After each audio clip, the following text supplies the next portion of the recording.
الرحمن الرحیم۔ السلام علیکم ورحمۃ اللہ وبرکاتہ۔ بیک ٹی وی سے رب نواز لودھرا ایک نئی ویڈیو کے ساتھ آپ کی خدمت میں حاضر ہے۔ الحمدللہ ہم خیریت سے ہیں اور امید کرتے ہیں کہ تمام دوست جہاں بھی ہوں گے بخیر و عافیت ہوں گے۔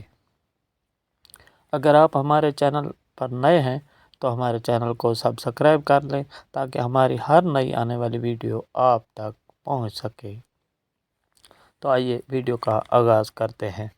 پاکستان تحریک انصاف خیبر پختونخوا کے سیکرٹری جنرل اور سابق وفاقی وزیر علی امین گنڈاپور کو گرفتار کر لیا گیا ہے۔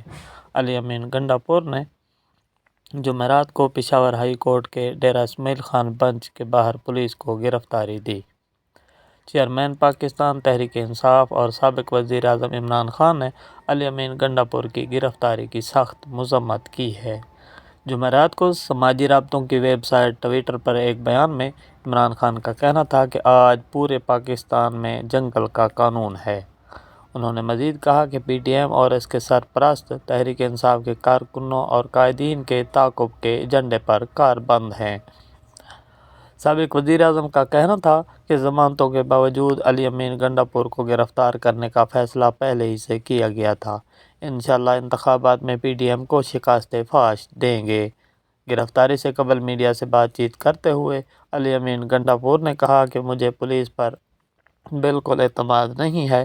میں نے اپنے خلاف تمام مقدمات میں پیش ہو کر حفاظتی ضمانت حاصل کی۔ انہوں نے کہا کہ میرے خلاف مقدمات یا تو خارج ہو چکے ہیں یا پھر مجھے ضمانت حاصل ہے، لیکن اس کے باوجود مجھے گرفتار کیا جا رہا ہے۔ دوسری جانب پولیس نے ان کی گرفتاری کی وجوہات نہیں بتائیں، تاہم ان پر خیبر پختونخوا، پنجاب اور اسلام آباد میں مختلف مقدمات درج ہیں۔ علی امین گنڈاپور کے خلاف اسلام آباد کے تھانہ گولڑا اور بکھر میں بھی دہشت گردی ایکٹ کے خلاف مقدمہ درج ہے۔ پاکستان تحریک انصاف خیبر پختونخوا کے ترجمان شوکت یوسفزئی نے کہا ہے کہ علی امین گنڈاپور کو ضمانت ملنے کے باوجود گرفتار کرنا شرمناک اور قانون کے ساتھ مذاق ہے۔ انہوں نے کہا کہ علی امین گنڈاپور ایک بہادر اور عمران خان کے نڈر سپاہی ہیں جو اپنے خلاف مقدمات کو سامنا کرنے کے لیے ہائی کورٹ آئے تھے۔ علی امین گنڈاپور نے خود گرفتاری دے کر قانون کا احترام کیا ہے۔ ان کے خلاف جو بھی مقدمات ہیں ان کو سامنے لایا جائے۔